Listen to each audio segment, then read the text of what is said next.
Kita melihat seringkali terjadi pada sejumlah perusahaan. Orang tuanya mendirikan, membangun, dan mengembangkan usaha. Anaknya menghabiskan, membangkrutkan usaha. Kenapa ini bisa terjadi?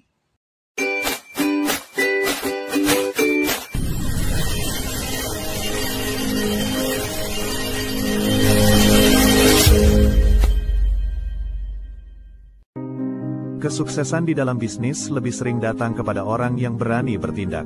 Semoga yang menonton video ini dilancarkan rezekinya. Assalamualaikum warahmatullahi wabarakatuh.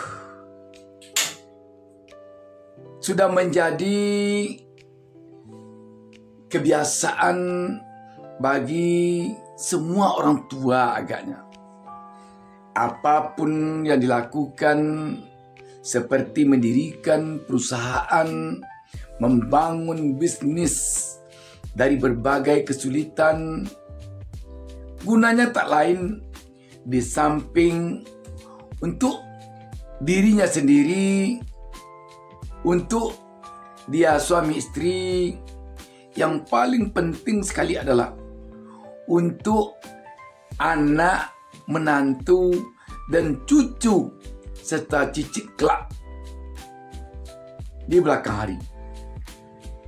Akan tetapi, apa yang diinginkan oleh orang tua itu ternyata tidak semuanya sesuai dengan ekspektasi. Ada kalanya usaha yang sudah didirikan, dibangun dan dikembangkan sedemikian rupa dengan berbagai suka dan duka, ketika sampai di tangan anaknya yang merupakan generasi pertama, sesudah dia hancur, habis, bahkan malah ketika orang tuanya menyerahkan perusahaan kepada anaknya di saat dia sudah tua, atau meninggalkan usahanya, bisnisnya pada anaknya ketika dia sudah meninggal, apa yang ditinggalkannya atau yang diberikannya atau yang diserahkannya kepada anaknya hancur berantakan, bangkrut. Apa sesungguhnya yang menyebabkan hal ini terjadi? Kalau kita perhatikan, baik kita baca dari berbagai literatur atau kita amati dari berbagai pengusaha yang terbilang sukses, penyebab dari apa yang kita sebutkan ini terjadi ada beberapa hal. Di antaranya, penyebab terjadinya kebangkrutan atau habisnya usaha orang tuanya ketika berada di tangan anaknya. Anaknya ketika ayahnya masih gesit membangun, mengembangkan atau mendirikan perusahaannya, bukannya berupaya untuk bisa mengambil ilmu orang tuanya. Bukan. Anaknya malah membusungkan dada, menyombongkan diri. Maklum anak orang kaya, kalau pergi ke perusahaan ayahnya hanya ambil uang di laci meja bendahara, di laci meja kasir, lantas pergi. Itu kerjanya ketika ayahnya jaya-jayanya mengembangkan usaha. Dia tidak ada kerja apa-apa. Lagaknya bukan main.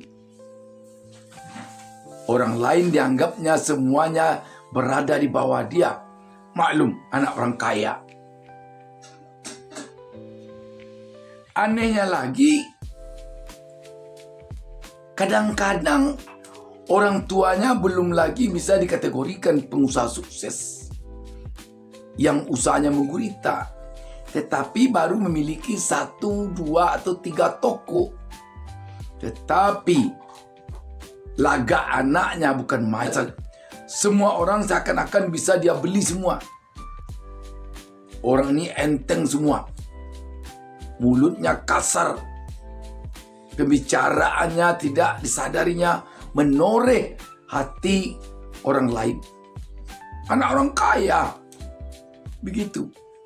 Dia tidak sadar bahwa masih banyak orang yang lebih kaya dari orang tuanya. Anak macam apa ini? Ini adalah anak yang tidak sadarkan diri. Penyebabnya apa? Banyak sebenarnya. Pertama, penyebabnya karena pendidikan anaknya ini rendah.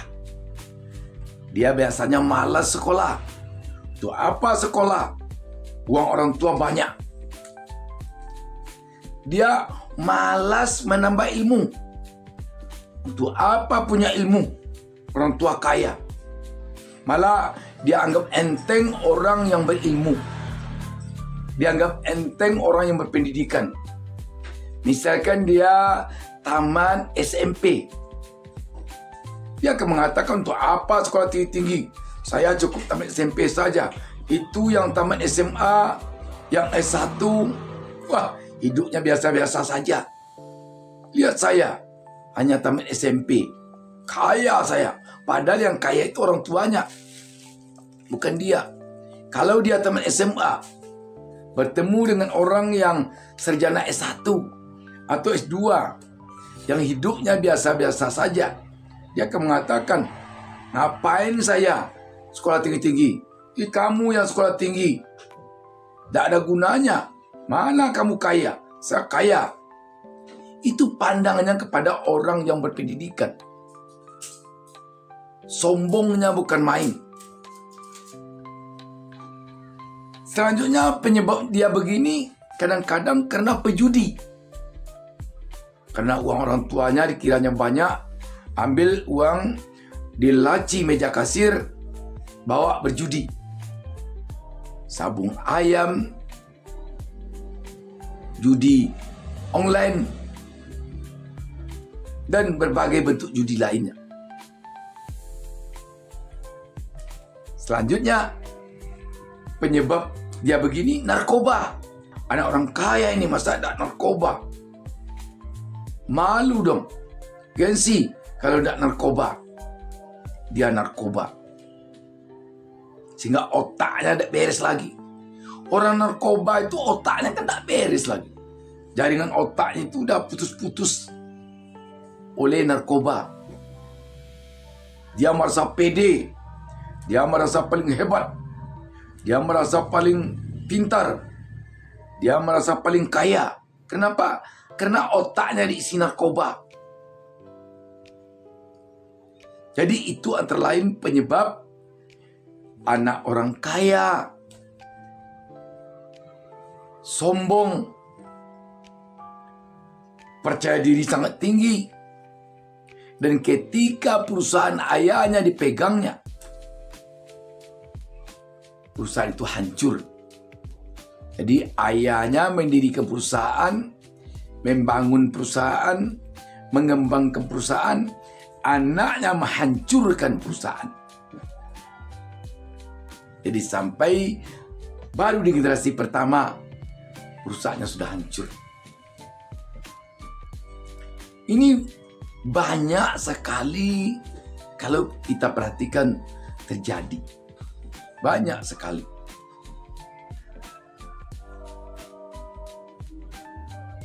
Sobat DB, apa yang harusnya dilakukan oleh pengusaha yang katakanlah sukses agar perusahaannya bisa turun-temurun dari generasi ke generasi, dari generasi ke generasi? Contoh perusahaan Yamaha, perusahaan Toyota. Kalau di Indonesia, Ciputra, Mayapada, Lipo, dan lain sebagainya yang perusahaannya bisa turun-temurun. Apa yang dilakukannya? Kalau kita amati, baik ketika kita baca dalam berbagai literatur maupun ketika kita simak dengan kasat mata, di antaranya yang dilakukan oleh para pengusaha itu, dia tidak memanjakan anaknya. Dia tidak mau anaknya berlagak menjadi anak orang kaya. Dia mendidik anaknya dari bawah di perusahaannya, sehingga anaknya yang beranjak dari bawah di perusahaannya menguasai betul proses perjalanan perusahaannya. Kalau kita baca buku biografi Ciputra, kalau kita tidak keliru, Ciputra di dalam mendidik anaknya di perusahaannya, contoh dalam pembebasan tanah untuk lahan propertinya, untuk membangun perumahan. Di tempat-tempat pembebasan tanah yang sulit, anaknya disuruh ke sana. Sehingga anaknya kadang tentu kesal. Kenapa kok papa ini untuk pembebasan tanah di tempat-tempat yang sulit, anaknya sendiri yang disuruhnya, yang diperintahnya ke sana, yang ditugaskannya ke sana. Padahal karyawan lain banyak. Harusnya karyawan lain, bukan anaknya. Tetapi ternyata inilah cara Ciputra mendidik anaknya, melatih anaknya. Sehingga ketika kesulitan datang nanti sepeninggal dia, ketika dia tidak ada lagi, ketika perusahaannya telah diberikannya kepada anaknya tidak canggung. Jadi kalau kita perhatikan, pengusaha-pengusaha sukses yang perusahaannya bisa turun-temurun dari generasi ke generasi, tidak pernah dia memanjakan anaknya.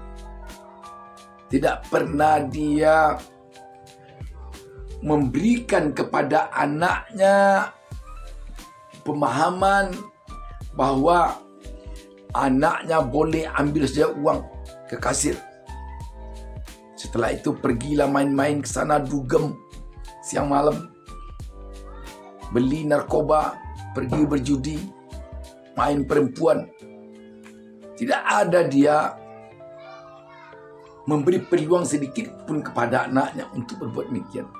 Tetapi yang dia lakukan adalah melatih anaknya, mendidik anaknya, sehingga anaknya jadi sadar bahwa orang tuanya dulu mendirikan perusahaan ini bukan sambil joget-joget, bukan sambil tertawa ngakak, tetapi seringkali dengan cara meneteskan air mata. Itu yang ditanamkannya kepada anaknya. Sehingga anak pengusaha sukses yang usahanya bisa turun-temurun, tidak cengeng anaknya, tidak sombong, tetapi anak orang yang usahanya sebentar hancur, lihatlah, anaknya sombong, sok kaya, sok hebat. Orang ini enteng aja baginya semuanya. Jadi Sobat DB, apa pelajaran yang bisa kita ambil di sini? Sebagai seorang anak, harusnya menyadari bahwa orang tuanya ini nanti pada saatnya akan tiada. akan meninggal. Pada saatnya akan tua, tidak bisa bekerja apa-apa lagi. Dan ketika itulah perusahaan orang tuanya akan berada di tangannya. Dan kalau perusahaan orang tuanya berada di tangannya, sedangkan dia tidak punya pengalaman apa-apa di dalam menjalankan usaha, dan tidak menyadari bahwa sulit mendirikan usaha itu bukan main, maka usahanya akan hancur. Karena itu dia mau berlatih, mau meneladani ayahnya, mau bekerja keras, tidak memanfaatkan uang orang tuanya untuk berleha-leha, untuk mabuk-mabukan, untuk sombong-sombongan, tetapi dia memanfaatkan untuk belajar. Mungkin saja ketika dia muda, dia kuliah ke luar negeri, menuntut ilmu sebanyak mungkin. Setelah itu kembali ke perusahaan, setelah itu kembali pulang ke Indonesia, kerja di perusahaan orang tuanya dari bawah. Sehingga kalau ayahnya mungkin sekolahnya tidak tinggi karena hidupnya susah dulu, dia menjalankan usaha hanya dengan otodidak, hanya dengan semangat yang tinggi, dengan kerja keras. Tetapi dia ketika mengambil alih kepemimpinan perusahaan orang tuanya, di samping dia bekerja keras, dia juga punya ilmu pengetahuan yang sangat tinggi di dalam mengelola perusahaan. Sehingga biasanya kalau perusahaan orang tuanya berpindah ke tangan anaknya yang seperti ini, perusahaannya akan makin berkembang, akan makin menggurita. Tidak sedikit kita melihat perusahaan yang ketika di tangan orang tuanya perkembangannya biasa-biasa saja, tetapi begitu sampai di tangan anaknya makin menggurita. Banyak kita lihat perusahaan seperti itu, banyak sekali. Karena itu sekarang kita tinggal pilih sebagai anak, apakah perusahaan yang dibangun oleh orang tua Anda akan hancur nanti di tangan Anda, ataukah perusahaan yang dibangun, yang didirikan, yang dikembangkan dengan susah payah oleh orang tua Anda akan tambah menggurita, tambah berkembang di tangan Anda. Anda tinggal pilih. DB Channel selalu mendoakan semoga seluruh pemirsa DB Channel menjadi pengusaha kaya raya, menjadi pengusaha sukses. Salam sukses dari DB Channel. Wassalamualaikum warahmatullahi wabarakatuh.